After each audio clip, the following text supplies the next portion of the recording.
പ്രിയമുള്ളവരെ, ഞാൻ രാജു, പുനർജനി അഗ്രവാടൻ, മാധവത്ത്, കാഞ്ഞങ്ങാട് സൗത്ത്. ഞാൻ ഇന്ന് നിങ്ങളെ കുറച്ച് പുതിയ ഇനം വാഴകളെ പരിചയപ്പെടുത്താൻ വേണ്ടിയിട്ടാണ് വന്നിട്ടുള്ളത്. നമ്മൾ വാഴ ഇനത്തെക്കുറിച്ച് മുമ്പ് നമ്മളൊരു വീഡിയോ ഇട്ടിട്ടുണ്ടായിരുന്നു. അതായത് നമ്മുടെ നാടൻ വാഴയല്ല, വിദേശ ഇനങ്ങളിൽ പ്രശസ്തമായിട്ടുള്ള വാഴകൾ. അപ്പോൾ അതിനെക്കുറിച്ച് തായ്ലാൻഡ്, അതുപോലെ വിയറ്റ്നാം, അതുപോലെ രാജ്യങ്ങളിൽ ഉള്ള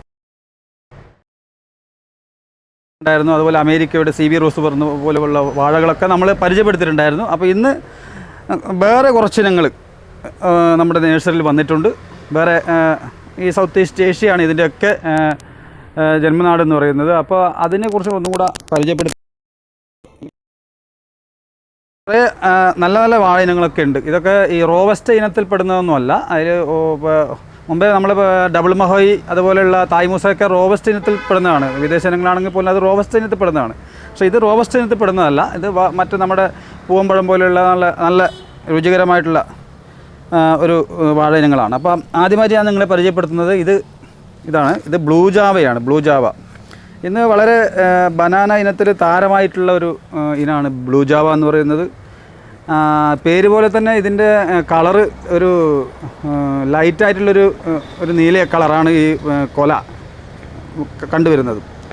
നല്ല നീലയല്ല, ഒരു ലൈറ്റായിട്ടുള്ള നീല കളർ. കാണാൻ നല്ല ഭംഗിയാണ്. നമ്മൾ തോട്ടങ്ങളിലൊക്കെ വെച്ച് കഴിഞ്ഞാൽ നല്ല ഭംഗി ഉണ്ടാവും ഈ ബ്ലൂ ജാവ വെച്ച് കഴിഞ്ഞാൽ. അത്. രണ്ട്, ഇതിൻ്റെ ടേസ്റ്റ് എന്ന് പറയുന്നത് ഐസ്ക്രീമിൻ്റെ ടേസ്റ്റാണ്. ഐസ്ക്രീം ബനാന എന്നൊരു പേരും കൂടി ഇതിനുണ്ട്. ഐസ്ക്രീം ബനാന, ഐസ്ക്രീമിൻ്റെ ടേസ്റ്റാണ്. അപ്പോൾ ഇന്ന് പല ആളുകളും പല സ്ഥലങ്ങളിൽ നിന്നും ആളുകൾ ചോദിച്ച് വരുന്നത് ഈ ബ്ലൂ ജാവയ്ക്ക് വേണ്ടിയിട്ടാണ്. ഇത് അങ്ങനെ റെയറാണ്, എല്ലാ നഴ്സറിയിലൊന്നും കിട്ടുന്നില്ല. ഇപ്പോൾ കേരളത്തിൽ കുറച്ച് ചില നഴ്സറികളൊക്കെ ഇത് കിട്ടുന്നുണ്ട്. നമ്മുടെ കാസർഗോഡ് മലബാർ ഭാഗങ്ങളിലൊക്കെ വളരെ കുറവാണ് കിട്ടുന്നത്. ഇപ്പോൾ നമ്മൾ കുറച്ച് റെയറായിട്ടുള്ള വിദേശ ഇനങ്ങളൊക്കെ വെക്കുന്നതുകൊണ്ട് ഇതും ആ കൂട്ടത്തിൽ വെച്ചു എന്നാണ് ഉള്ളൂ. കൂടുതലൊന്നുമില്ല സ്റ്റോക്ക്. കുറച്ച് സ്റ്റോക്കുണ്ട്. കുറച്ചങ്ങൾ വിറ്റ് കഴിഞ്ഞിരിക്കുന്നു. അപ്പോൾ കുറച്ച് സ്റ്റോക്ക് ഉണ്ട്. അപ്പോൾ ബ്ലൂ ജാവ കാണാൻ നല്ല ഭംഗിയാണ്. നമ്മുടെ വീട്ടുപറമ്പിൽ ഒരു കൃഷി എന്നതിലുപരി ഒരു നല്ല നമ്മളൊരു ഗാർഡനിലൊക്കെ വെക്കാൻ പറ്റുന്ന മനോഹരമായിട്ടുണ്ടാകും ഇതിൻ്റെ കൊല. അതാണ് ഇതിൻ്റെ ഒരു പ്രത്യേകത. ടേസ്റ്റുമാണ്, ഐസ്ക്രീമിൻ്റെ ടേസ്റ്റാണ്, പിന്നെ പറയേണ്ടതില്ലല്ലോ. ഇതാണ് ഒന്നാമതായിട്ട് ഞാൻ നിങ്ങളെ പരിചയപ്പെടുന്നത്. സൗത്ത് ഈസ്റ്റ് ഏഷ്യയാണ് ഇതിൻ്റെയൊക്കെ ജന്മദേശം എന്ന് പറയുന്നത്. രണ്ടാമതുള്ളത് ഇതിൻ്റെ കാവേരി കൽക്കി എന്നാണ് ഇതിൻ്റെ പേര്. ഇത് ഡാർഫ് ഇനത്തിൽപ്പെട്ടതാണ്. ഹൈറ്റ് വരില്ല, ചെറിയ ഹൈറ്റ് ഉണ്ടാവും. ഡാർഫ് ഇനത്തിൽപ്പെട്ടതാണ്.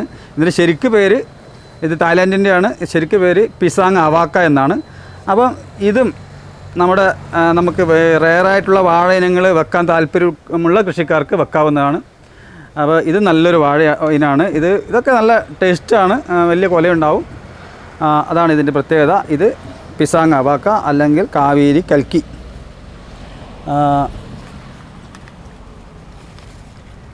മറ്റൊന്നുള്ളത് ജെറിബുയ എന്ന് പറയുന്നൊരു ഇനാണ്. ജെറിബുയ ഇതും നല്ലൊരു വാഴ ഇനത്തിൽപ്പെട്ടതാണ്. ഇതൊക്കെ തായ്ലാൻഡിൻ്റെ ആണ് കേട്ടോ. പക്ഷേ നല്ല ടേസ്റ്റ് ഉണ്ടാവും. ഇതിൻ്റെ പേര് ജെറിബുയ.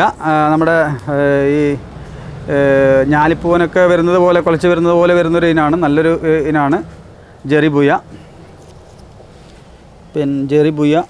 പിന്നെയുള്ളത് ഇത് പൂവമ്പഴത്തിൽപ്പെട്ടതാണ്. ഇപ്പോൾ നമ്മുടെ നാട്ടിൽ പൂവമ്പഴം ഉണ്ട്, ഓൾറെഡി പൂവമ്പഴം ഉണ്ട്. അതിൽപ്പെട്ട ഒരു ഇനാണ്. ഇതിൻ്റെ പേര് നാഗപ്പൂവൻ എന്നാണ്. നാഗപ്പൂവൻ നല്ലൊരു വാഴ ഇനാണ്. പൂവമ്പഴത്തിൻ്റെ ടേസ്റ്റാണ് നാഗപ്പൂവൻ.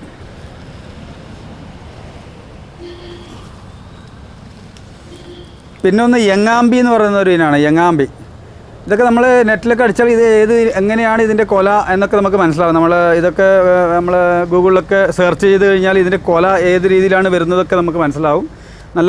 നല്ലൊരു വലിയൊരു കൊലയാണ്, നല്ലൊരു ടേസ്റ്റാണ്. അതാണ് യങ്ങാമ്പി എന്ന് പറയുന്നത്. ഇതും തായ്ലാൻഡിൻ്റെയാണ്. ഇപ്പോൾ ഒരു വെറൈറ്റി ഇനങ്ങളൊക്കെ വെക്കാൻ താല്പര്യമുള്ള ആളുകൾ ഇതൊക്കെ വെക്കുക. ഇതൊന്നും ഒരു നഷ്ടമല്ല. പക്ഷേ ഇതെല്ലായിടത്തും കിട്ടാനില്ല എന്നുള്ളതാണ് വേറൊരു പ്രശ്നം. യങ്ങാമ്പി, ജെറിബുയ. പിന്നെയുള്ളത് നമ്മുടെ ആയിരം കാച്ചി. ഇത് മുമ്പേ നമ്മൾ പരിചയപ്പെട്ടതാണ്.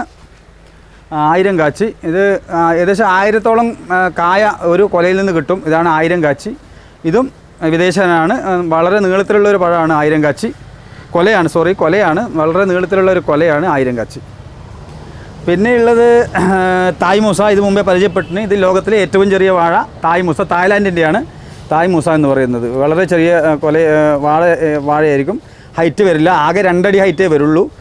നമുക്ക് ഡ്രമ്മിലൊക്കെ വെക്കാൻ പറ്റുന്ന ഒരു വാഴയിനാണ് തായ് മൂസ. പിന്നെ ഇതും നമ്മൾ മുമ്പേ ഇത് ഡബിൾ മൊഹോയ്. ഒരു വാഴയിൽ 2 കൊല പിടിക്കുന്നതാണ് ഡബിൾ മൊഹോയ് എന്ന് പറയുന്നത്. ഇതും ഒരു വാഴയിൽ 2 കൊല. ഇത് ആദ്യത്തെ മദർ പ്ലാന്റിൽ ഇത് പിന്നെ നമ്മൾ ഇത് വെച്ച് കഴിഞ്ഞാൽ ഇതിൽ 2 കൊല പിടിക്കില്ല. നമ്മൾ ആദ്യം തന്നെ മനസ്സിലാക്കണം. നമ്മൾ ഈ ഒരു വാഴ വെച്ച് കഴിഞ്ഞാൽ ഇതിൽ തന്നെ പിടിക്കില്ല. ഇതിൻ്റെ സെക്കൻഡ് തലമുറയിൽ നിന്നാണ് നമുക്ക് 2 കൊല കിട്ടുന്നത്. അതാണ് ഇത് നമ്മൾ മുമ്പ് പരിചയപ്പെടുത്തിയതാണ്. ഇതിൻ്റെ പേരാണ് ഡബിൾ മഹോയ്. ഇതൊക്കെ തായ്ലാൻഡിൻ്റെ വെറൈറ്റികളാണ്. അപ്പോൾ നമ്മുടെ കയ്യിലുള്ളത് ഇത്രയും വെറൈറ്റികളാണുള്ളത്. അപ്പോൾ വെറൈറ്റി അല്ലെങ്കിൽ വിവിധ ഇനങ്ങൾ വാഴ വെക്കാൻ താല്പര്യമുള്ള ആളുകൾക്ക്, അല്ലെങ്കിൽ ഇതൊന്നും നമ്മുടെ നാട്ടിൽ കിട്ടുന്നതല്ല, വളരെ റെയറാണ്. അതാണ് ഇതിൻ്റെ ഒരു പ്രത്യേകത. നമുക്ക് പെട്ടെന്ന് പോയി വാങ്ങാൻ കിട്ടുന്ന ഒരു ഇനേ അല്ല ഇതൊന്നും. പ്രത്യേകിച്ച് ബ്ലൂ ജാവൊക്കെ കിട്ടാനേ ഇല്ല. നല്ല റേറ്റൊക്കെ ആയിരുന്നു മുൻകാലങ്ങളിൽ. ഇപ്പോഴൊന്നും അല്ല, പഴയ കാലത്തൊക്കെ നല്ല റേറ്റായിരുന്നു. ഏകദേശം 4000-5000 ഒക്കെയാണ് ഒരു തൈക്ക് വാങ്ങിച്ചുകൊണ്ടിരുന്നത്. ഇന്നിപ്പം വളരെ കുറഞ്ഞിട്ടുണ്ട്. ഇന്നിപ്പോൾ 1000 താഴെയായി, 500 താഴെയായിട്ടൊക്കെയാണ് ഇപ്പോൾ കൊടുക്കുന്നത്. മുമ്പേ അതൊന്നും ആയിരുന്നില്ല. അന്ന് കിട്ടാനുണ്ടായിരുന്നില്ല. ഇന്നിപ്പം ടിഷ്യൂ കൾച്ചർ വാഴ വന്നതുകൊണ്ടാണ് ഈ ഒരു കുറച്ചും കൂടെ ചെറിയ റേറ്റ് കൊടുക്കാൻ പറ്റുന്നത്. അപ്പം ഈ ഒരു വാഴ ഇനങ്ങളൊക്കെ എല്ലാവരും ഒന്ന് വീട്ടുപറമ്പിൽ വെച്ച് പരീക്ഷിച്ച് നോക്കുക. നല്ല ടേസ്റ്റാണ്, വെറൈറ്റിയാണ്. അപ്പോൾ നന്ദി, നമസ്കാരം.